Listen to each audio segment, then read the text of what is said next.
Преди да станем с тебе снимки в бъдните албуми, аз искам да повторим пак живота си подред, за да ти кажа пак онези две прекрасни думи. Обичам те. Да купя пак до твоя стол билет, пак да извадя трънчето от твоите сандали, да те заселя в мои стихи, като влюбен хъш да влизам с твоето име сам, в кварталните скандали с твоето име.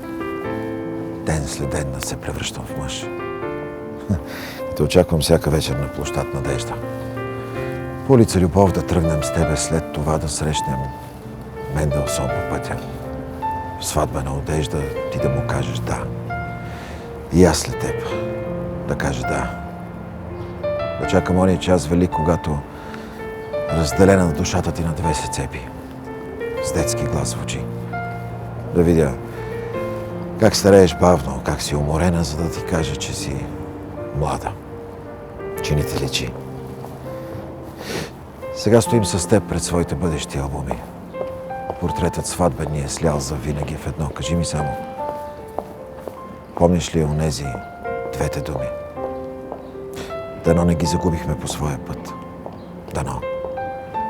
Съдбата ни е скрита в тези думи две, изглежда, защото по закон божествен, древен и суров, животът винаги започва от площад Надежда и с нас върви до края той, по улица Любов.